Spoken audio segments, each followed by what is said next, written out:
인간이 꿈, 비전, 이상을 가지고 산다는 것은 아름다운 일입니다. 여러분들은 자신의 인생에 대한 꿈이 있죠. 비전이 있죠. 가정에 대해서도 비전이 있죠. 그리고 이 세상을 향한 여러분들의 여러분들의 비전이 분명히 있을 것입니다. 우리가 꿈꾸는 세상, 예를 들면 나의 인생, 아니면 우리 가정, 아니면 우리 교회, 이 나라, 내가 꿈꾸는 것에 대해서 엉망진창이 되기를 꿈꾸는 사람은 아무도 없을 겁니다. 막 화려하고 아름답고 누가 봐도 멋진 것에 대한 비전과 꿈을 가지는 것이 우리 개인적인 꿈과 비전일 것입니다. 여러분들의 인생이 절망적이고 혼돈스럽기를 원하십니까? 그런 사람은 아무도 없을 겁니다. 나는 가난한 게 꿈이다. 아무도 없을 겁니다. 내 꿈은 노숙자입니다. 아무도 없을 겁니다. 모든 사람들이 꾸는 꿈은, 비전은, 이상은 멋지고 화려하고 꽤 괜찮은 것을 가지고 있습니다. 하지만 이런 꿈들이 현실로 이루어지는 것은 매우 어렵습니다.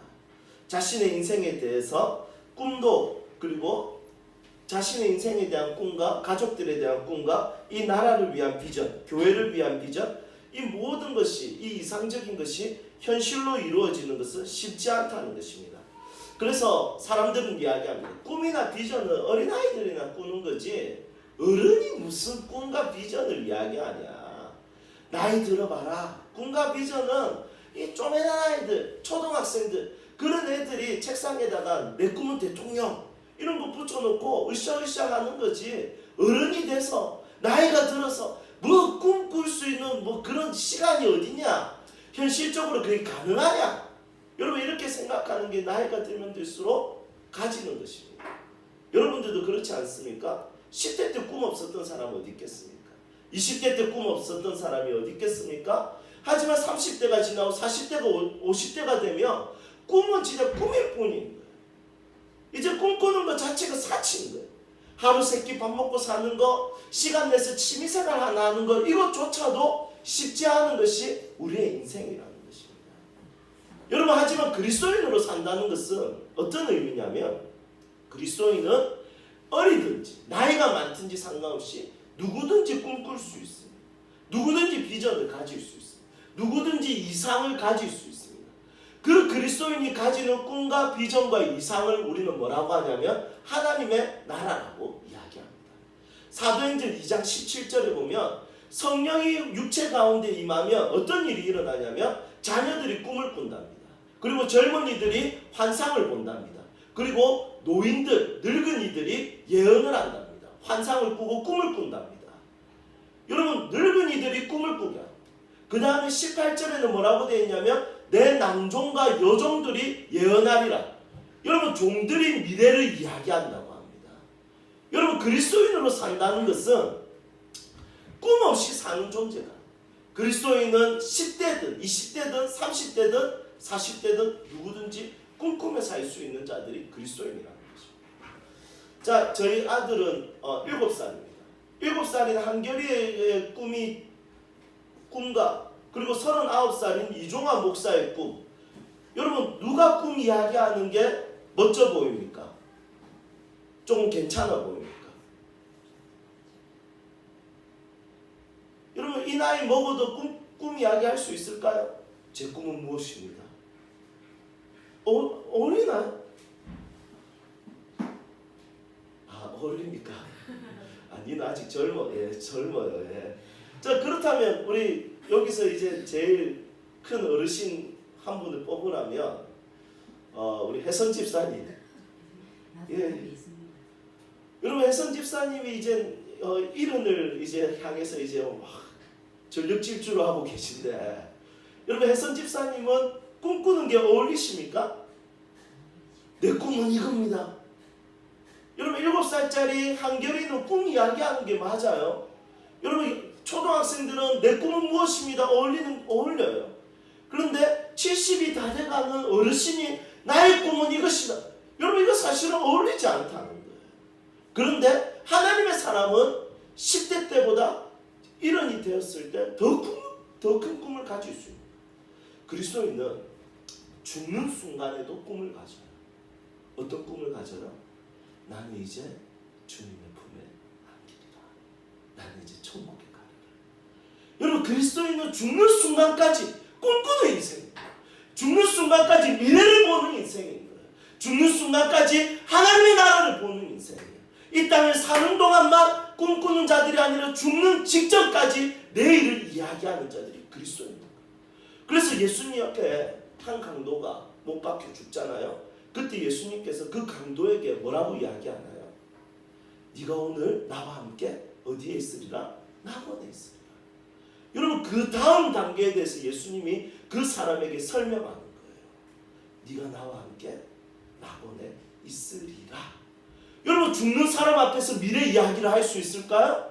죽는 사람 앞에서 미래 이야기를 여러분 확신하고 할 수 있는 사람이 이 땅에 어디에 있을까요? 그런데 예수님은 그 죽는 사람 옆에서 뭐라고 하냐면 그 사람의 내일에 대해서 이야기합니다. 네가 나와 함께 낙원에 있으리라. 여러분, 그리스도인은 꿈꿀 수 있습니다. 아멘입니까? 아멘. 그 꿈을 뭐라고 하냐면 그리스도인이 꾸는 꿈은 하나님의 나라라고 합니다.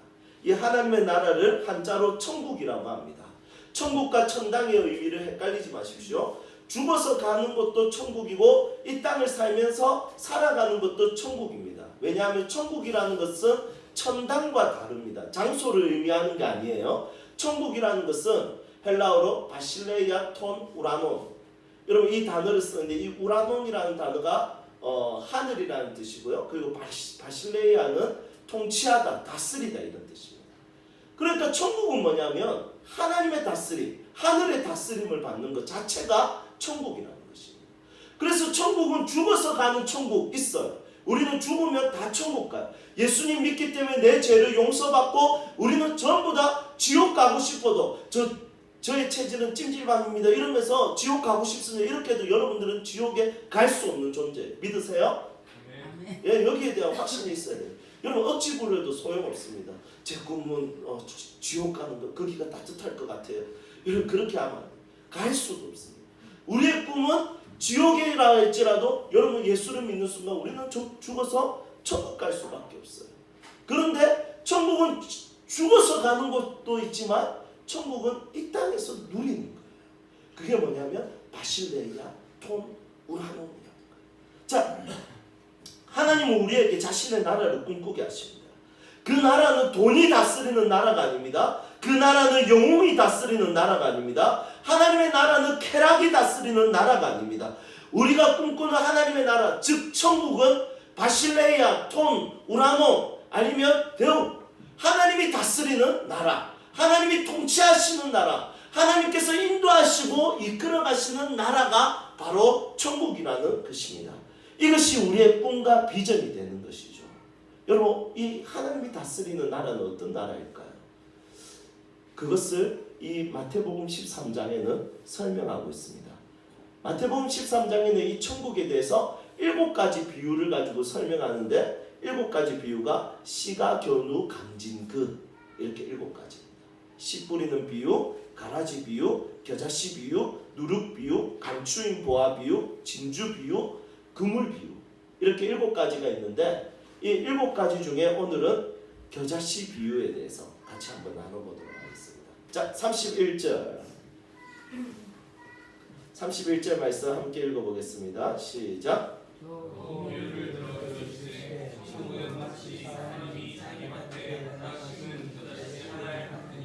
아멘. 또 비유를 들어 이르시되, 그러니까 예수님께서 천국에 대해서 설명할 때 눈에 보이지 않잖아요. 천국이. 여러분, 천국이 눈에 보입니까? 안 보여요. 혹시 보이는 사람이 있으면 그 사람 잘 돌봐줘야 됩니다. 잘 안 보입니다. 천국은. 여러분, 천국은 눈에 보이게 임하는 게 아니에요. 안 보여요. 그런데 천국이라는 것을 예수님께서 설명할 때 어떻게 설명하냐면 비유를 들어서 설명을 하시는 거예요. 비유를 들어서 설명하는데 이렇게 이야기하면 천국은 마치, 여기서 천국이라는 게 한자로 천국이라고 되어 있지만 이게 헬라어로는 바실레이아 톤 우라논이라고 되어 있습니다. 하나님의 다스리시는 나라, 하늘의 다스림을 받는 그곳 이렇게 이야기합니다. 그러면서 천국은 마치 어떠냐면 사람이 밭에 갖다 심은 겨자씨 하늘 같으니 이렇게 말씀하고 있습니다. 자, 여기서 천국은 하나님의 다스리심을 이야기하는데 하나님의 다스리심이 나타나면 어떤 일들이 나타날까요?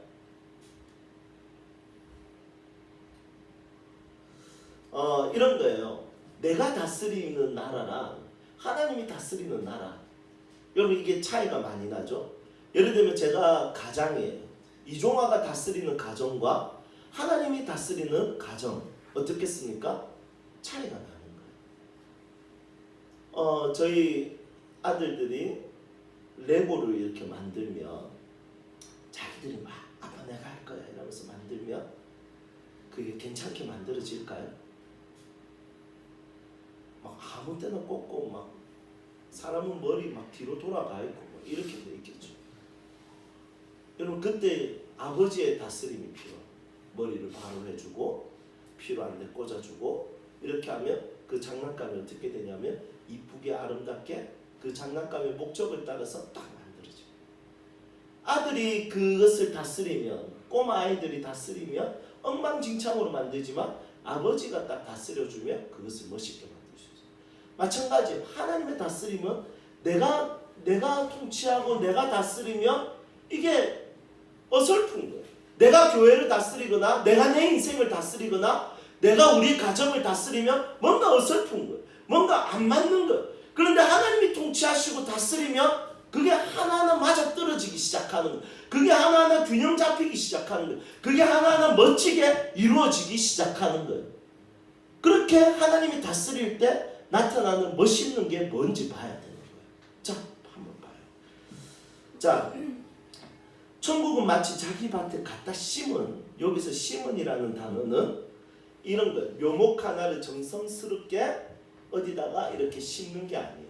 이게 뭐냐면 겨자씨가 있으면 이 심은이라는 헬라어 단어가 뿌리다. 흐트러지게 뿌리다. 그냥 이렇게 뿌리다. 그러니까 갖다 심은 나무는 딱 나무가 있으니까 이게 내가 뭘 키워야 될지 알죠. 그런데 천국은 어떻냐면 그냥 아무렇게나 뿌려놓은 겨자씨인 거예요. 그 중에 하나님께서 예수님께서 어떤 비유를 하냐면 그 겨자씨들 중에 어떻게 이야기하냐면 심은 한 알과 같으니 이렇게 이야기해요.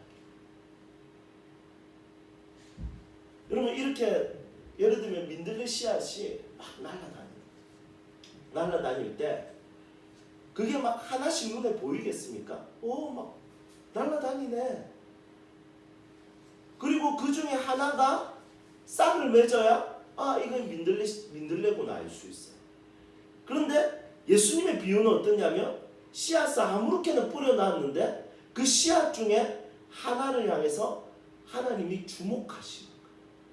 그래서 하나님의 다스림은 뭘로 시작하냐면 주목하심으로 시작하는 거예요. 집중하심으로 시작하는 거예요. 여러분 이 이야기에 귀를 기울이세요. 이 심은 것이 겨자씨라고 하는 겨자씨는 사이즈가 1mm에서 2mm 정도 됩니다. 이 팔레스틴 지역에서 씨앗 중에 가장 작은 씨앗이죠. 그 가장 작은 씨앗들 몇 개를 이렇게 뿌렸을 때 하나를 집중하고 하나를 주목할 수 있나요? 여러분 그냥 내던져진 거예요. 그런데 하나님의 다스림, 하나님의 통치는 어떻게 나타나냐면 그 하나를 향한 주목하심, 이걸 보는 거, 집중하심. 야 이거 내가 볼 거야? 이거 내가 챙길 거야? 이거 내가 돌볼 거야? 하나를 보는 거예요. 이 땅에 70억의 인구가 있는데 우리의 인생이 그냥 내던져진 것 같아요. 아무렇게나 이 땅에 그냥 이렇게 우연찮게 생겨난 것 같아요. 그런데 하나님의 다스림이 내 인생에 임한다는 건 무슨 의미냐면 그냥 아무렇게나 내던져진 내 인생을 향한 하나님의 주목하심, 하나님의 집중하심. 이게 하나님의 다스림을 받는 우리의 인생입니다. 그러면 우리의 가정은 뭔가요? 이 땅에 수많은 가정이 있지만 하나님의 다스림이 임하는 가정은 어떻게 시작하냐면 하나님의 주목하심. 내가 너의 가정을 안다. 내가 너의 집안을 안다. 하나님의 주목하심. 이 땅에 수많은 교회들이 있지만 교회를 향한 하나님의 다스림은 어떻게 시작할까요? 하나님이 그 교회를 집중하는 거예요. 보는 거예요. 주목하시는 거예요.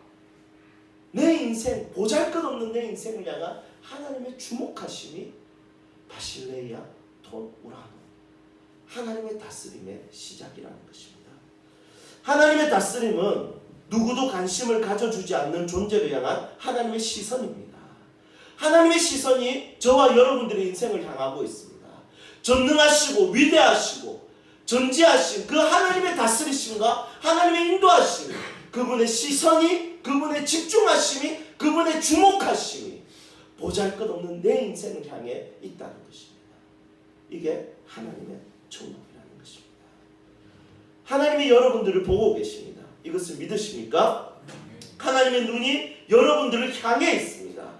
여러분들이 왜 기뻐하는지, 왜 슬퍼하는지, 여러분들의 삶의 문제가 무엇인지, 여러분들의 삶에 대한 목적이 무엇인지, 여러분들을 향한 인생의 계획이 무엇인지, 그냥 이 땅에 내던져진 겨자씨 하나처럼 1mm에서 2mm밖에 안 되는 그 작고 보잘것없는 겨자씨처럼 내 인생이 보잘것없어 보일지 몰라도 내 인생을 하나님께서 주목하기 시작했다는 것입니다. 그래서 하나님의 다스림은 대단한 것입니다. 여러분, 그렇다면 우리의 시선은 어디로 향해야 될까요? 우리의 시선도 하나님이 주목하는 이 땅에 소외되고 가난한 자들을 향해서 우리의 시선도 주목해야 됩니다. 이게 하나님의 통치의 원리입니다. 그분의 통치가 그분의 시선을 바라보는 곳에 있다면 그분께서 나를 바라보는 것처럼 누군가를 또 바라볼 것입니다. 그렇다면 나도 누군가를 볼 수 있는 시선이 필요합니다. 그게 무엇이냐면 가난한 자들과 소외된 자들에 대한 하나님의 관심입니다. 이 땅에 음지에 있는 하나님의 사람들, 음지에 있는 사람들을 향한 하나님의 주목하심. 그래서 여러분들의 시선이 하나님 나라에 동참한다는 것은 나도 가난하고 소외되고 이 땅에 병든 자와 가난한 자들을 위해서 내 삶을 드리는 것입니다. 이제 여러분들이 하나님의 다스림을 받는 순간부터 여러분들의 눈에 가난한 자들이 보이기 시작합니다. 왜냐하면 하나님의 시선을 가지기 때문에. 소외된 자들이 눈에 보이기 시작할 것입니다. 이 땅의 장애인들이 눈에 보이기 시작할 것입니다. 이 땅의 가난한 자들이 눈에 보이기 시작할 것입니다. 여러분, 보색이라는 말을 아십니까? 보색이라는 것은 서로 다른 색깔입니다. 그래서 하나님께서 과일 나무를 만드실 때 보색으로 만드셨습니다. 자, 보세요. 초록색 나무 잎에 붉은색과 노란색 과일을 만드셨습니다. 왜 그렇게 만들었습니까? 초록색과 붉은색은 보색입니다. 그래서 초록색에 붉은색이 있는 것은 붉은색이 눈에 확 띕니다. 노란색이 눈에 확 띕니다. 그래서 과일들은 못 먹을 때는 무슨 색깔입니까? 초록색입니다. 왜냐하면 이거 먹지 마라. 발견 잘 안 되게 합니다. 그런데 신기하게도 이 죄로 물든 우리는 그 익기 전에 과일 이런 거 먹고 싶어지잖아요. 그런데 원래 하나님께서 지으신 목적은 보색을 참 절묘하게 적용시켜놨습니다. 따먹을 때가 되면 눈에 잘 띄는 색깔을 딱 지니게 합니다. 그래서 사과가 무슨 색입니까? 먹을 때가 되면 빨간색. 물론 초록색 사과도 먹을 수 있습니다. 여러분, 딸기는 무슨 색입니까? 빨간색. 거의 다 빨간색과 노란색 이렇게 했어요. 그게 보색이죠. 여러분, 영적 보색이 무엇입니까? 하나님의 사람이 하나님의 시선을 가지게 되면 여러분 정말 대조되는 사람들이 딱 눈에 보입니다. 소외받는 사람들이 눈에 탁 띕니다. 이 땅에 가난한 사람들이 눈에 탁 띕니다. 이 땅에 소외받는 사람들이 눈에 딱 들어옵니다. 여러분, 한 번도 관심이 없었습니다. 그런데 하나님을 믿고 하나님의 다스림을 받는 자들은 여러분 겨자씨 하늘 같은 그들이 눈에 보이기 시작합니다. 그리고 그들을 섬기게 됩니다. 북한에 관심 없던 사람들이 북한을 향한 관심을 가지게 됩니다. 아프리카의 빈곤의 문제에 관심 없는 사람들이 아프리카의 빈곤의 문제에 관심을 가지게 됩니다. 이 땅에 소외된 자들에게 관심을 가지기 시작한다는 것입니다. 영적 보색을 구별할 수 있는 시선을 가지게 된다는 것입니다. 여러분들이 그런 하나님의 사람들이 되기를 온 마음으로 축복합니다. 그 다음에 하나님의 다스림이 있는 나라에는 하나님의 다스림, 그곳에는 어떤 일들이 일어날까요? 32절 우리 같이 한번 읽어보도록 하겠습니다. 32절 시작. 자, 다시 큰 소리로 시작.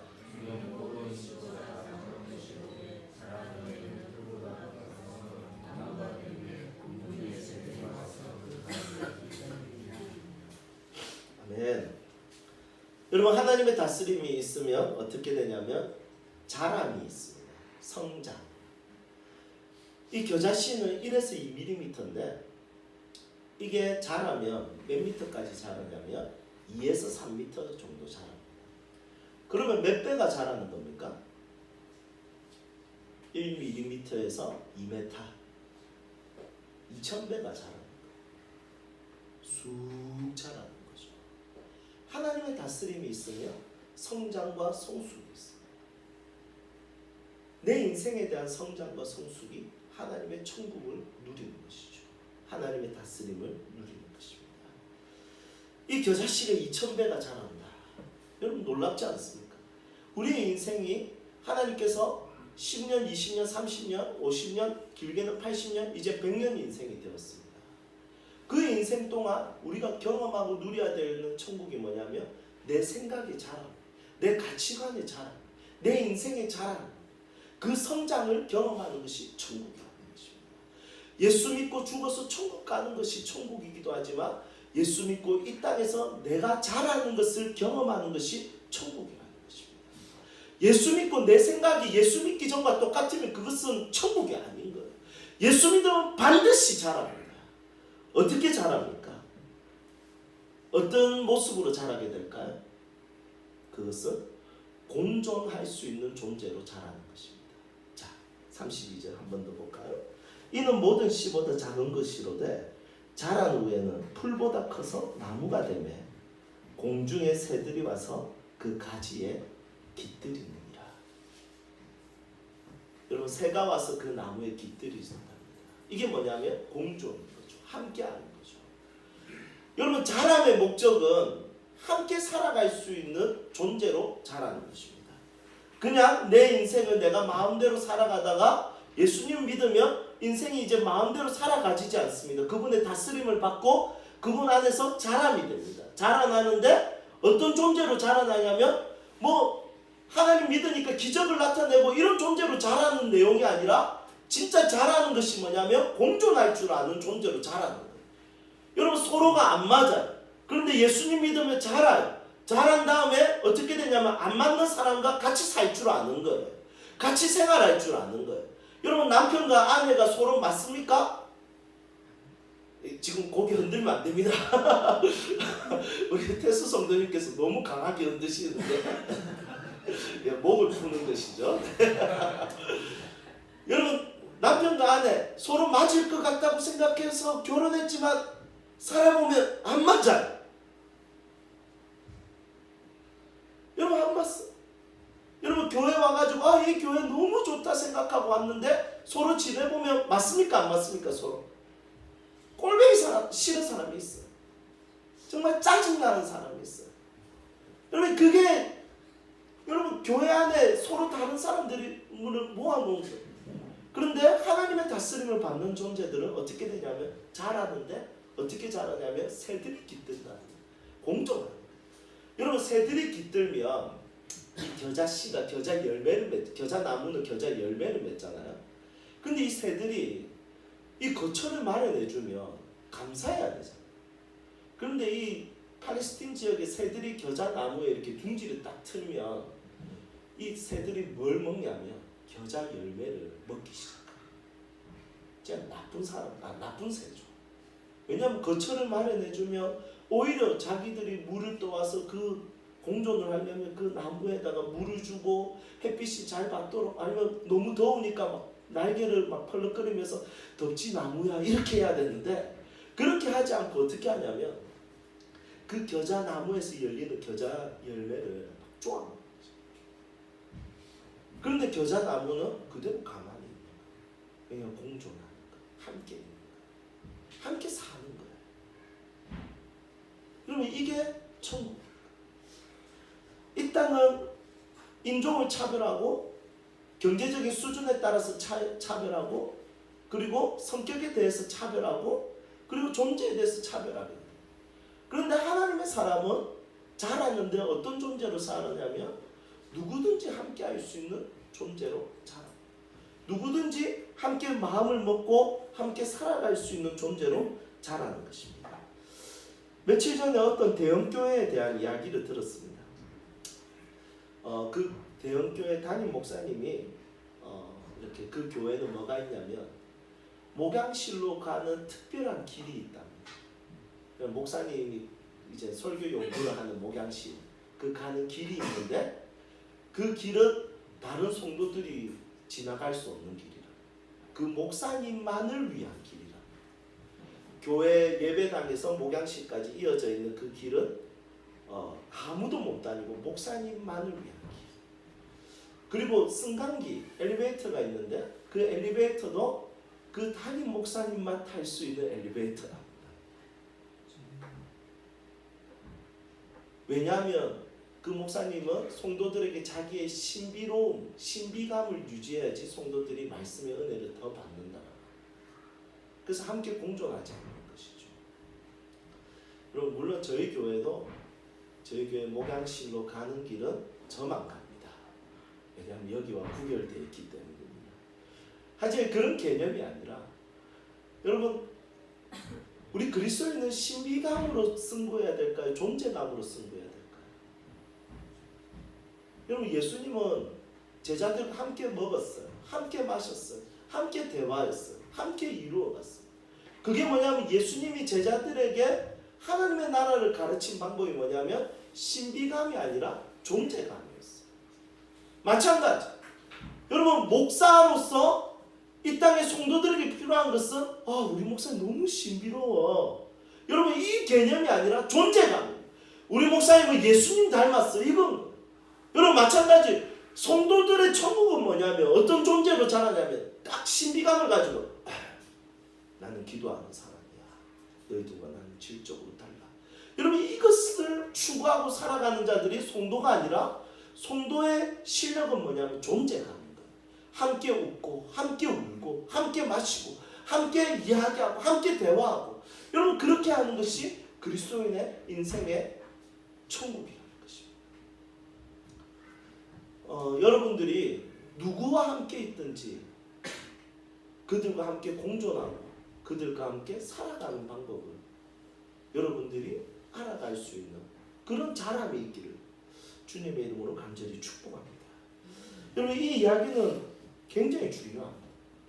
우리 교회는 교회 운영을 잘하는 교회가 아니라 하나님 나라를 위한 교회입니다. 하나님 나라를 위한 교회는 인종을 차별해야 됩니다. 하나님 나라를 위한 교회는 경제적인 형편을 초월해야 됩니다. 하나님 나라를 위한 교회는 성별을 초월해야 됩니다. 누구든지 함께 있을 수 있어야 하는 것입니다. 그게 하나님 나라를 위한 교회라는 것입니다. 여러분 우리 교회가 진짜 하나님 나라를 위한 교회가 되려면 여러분들이 성장하고 자라가야 됩니다. 그분의 다스림을 받는 자들은 다른 것이 천국이 아니라 내가 자라는 것이 천국입니다. 여러분들은 잘하고 있습니까? 꼭 잘할 수 있기를 축복합니다. 우리나라 한국에 이제 교회가 처음 들어왔을 때 초대교회 때 유명한 이야기가 있습니다. 이 전라도 김제 금산에 가면 기역자 교회가 있는데 교회를 어떻게 지었냐면 이렇게 기역자로 이렇게 지었어요.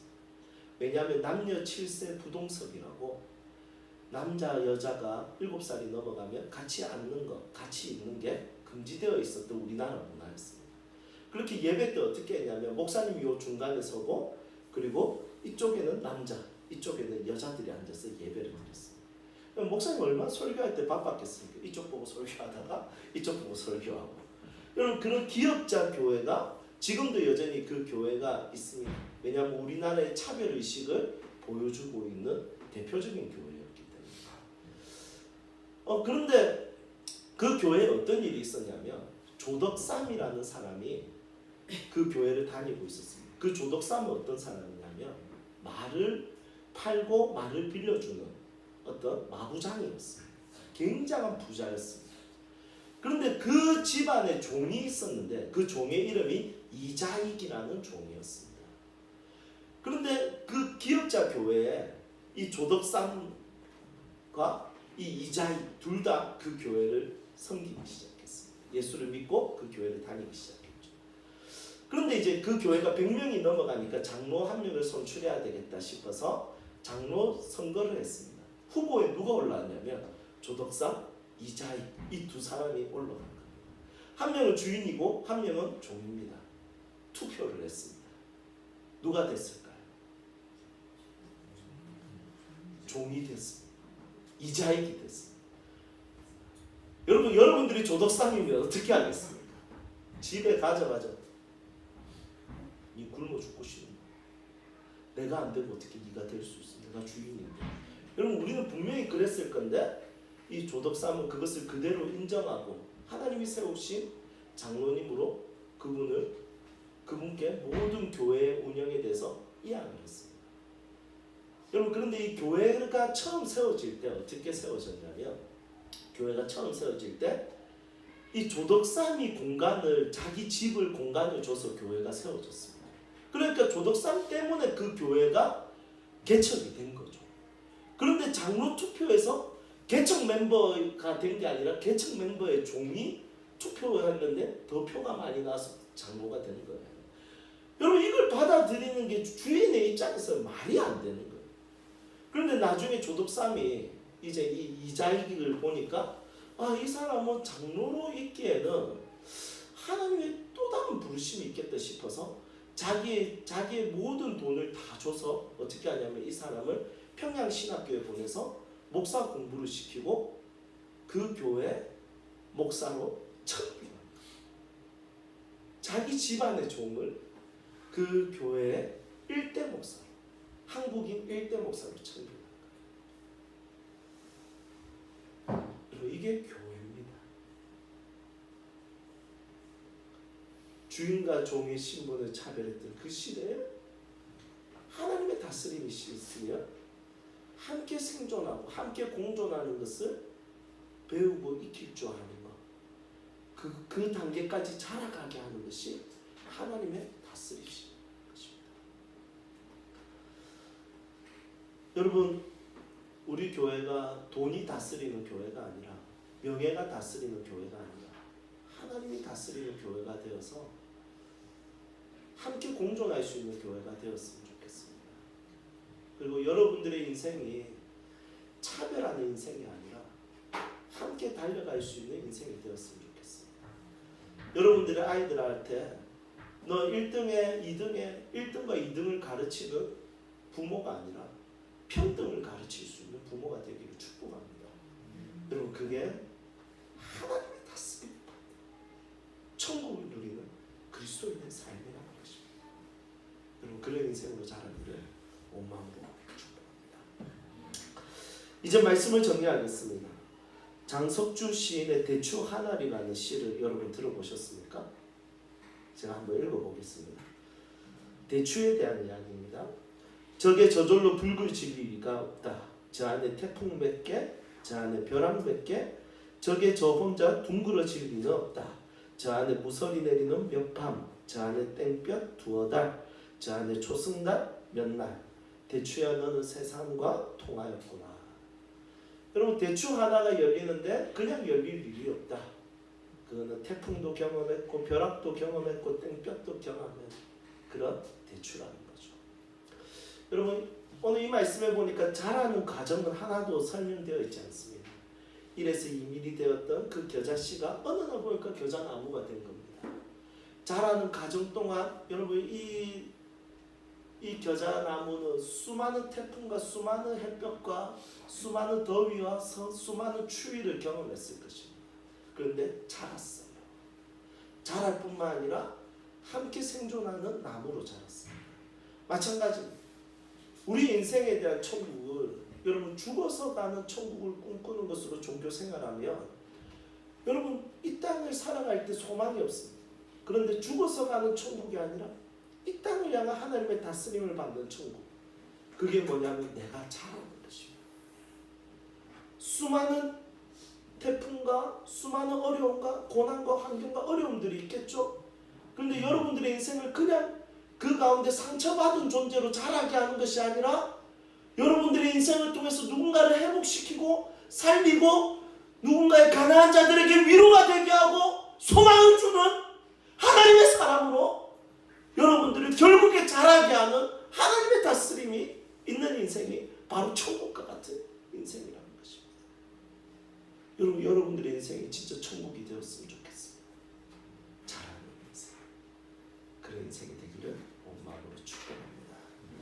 우리 같이 찬양.